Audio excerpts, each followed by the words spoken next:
Olá. Nos ataques pessoais e perseguições que eu tenho sofrido na universidade da qual eu sou professor, uma parte significativa vem da intolerância religiosa de dizer que não se pode ter um professor que é cristão e ainda mais pastor no departamento de artes. E aqui eu gostaria de dar uma resposta que considero importante, uma resposta mesmo dura a esta questão. Afinal, pode um cristão estar envolvido em um departamento de artes? Antes de começar, eu já vou lhe prevenir aqui. Na minha resposta, eu tentarei falar sobre algo que vai muito além da estética. Na realidade, eu gostaria de falar sobre a batalha pela sua alma, através da arte. Você já parou para pensar porque a arte moderna muitas vezes parece chocante e quase sempre ela é feia ou vazia de sentido? E por que do outro lado, a arte clássica, pensa em Bach, Michelangelo, nas catedrais, por que esta arte, a arte clássica, nos faz sentir algo transcendente? Isso não é uma questão de gosto. Isso é uma questão espiritual. Nós temos que entender que a arte, historicamente, foi um dom de Deus. Era entendida como um dom do divino. Durante séculos, no Ocidente, a função da arte não era apenas expressar o eu, era imitar a sabedoria divina. Grandes mestres do período renascentista, grandes mestres do Renascimento, como Da Vinci, como Rafael, eles, com esmero, usavam a sua técnica para tornar a presença de Deus tangível para nós. Eles sabiam que a verdadeira arte eleva a moralidade e harmoniza o coração humano. Edmund Burke chamava isso de imaginação moral.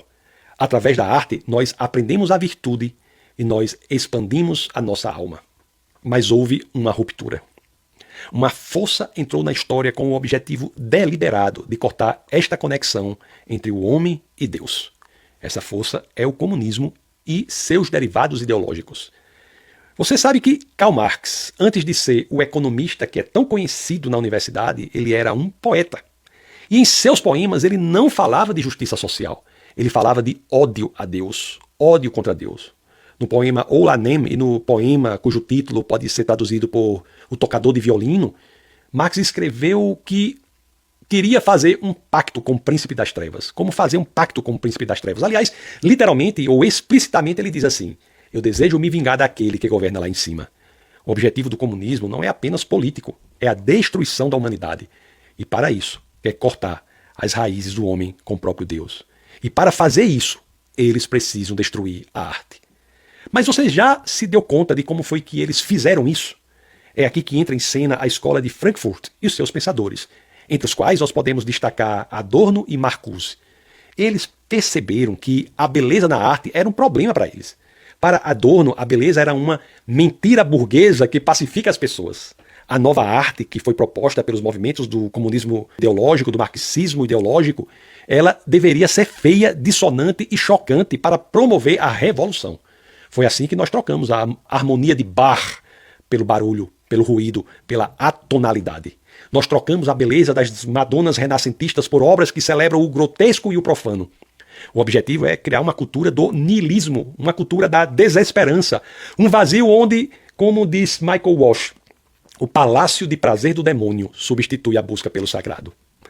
E isso nos traz aos dias de hoje. Você vê isso na chamada cultura do cancelamento.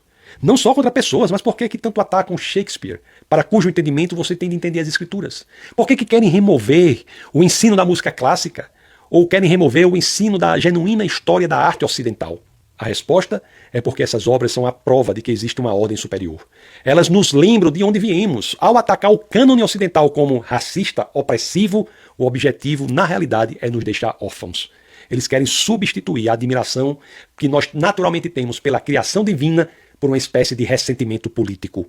Querem que você olhe para uma catedral e não veja a glória de Deus ali, mas passe a ver uma espécie de opressão. Mas existe um caminho de volta. A arte, ela tem o poder de retificar o coração humano. Mas, para restaurar a cultura, nós precisamos rejeitar o culto ao feio. Precisamos ter a coragem de dizer que a beleza é sim objetiva. Que a arte deve nos elevar e não nos arrastar para a lama. A nossa civilização depende das coisas permanentes. E a arte é uma das chaves para acessá-las. Não deixe que roubem sua herança. Aprecie o belo. Busque o verdadeiro e lembre-se, a verdadeira arte é e sempre será um reflexo do divino, um reflexo de Deus. Por isso, o problema não é ter um cristão, um pastor, em um departamento de artes de uma universidade federal. O problema maior É que precisamos de muito mais professores que olhem para Deus, entendam que nele é que há a verdadeira fonte da beleza. Que Deus abençoe todos os artistas. Que Deus abençoe a produção intelectual na arte. E que mais e mais cristãos possam se envolver na bela tarefa que é produzir artisticamente.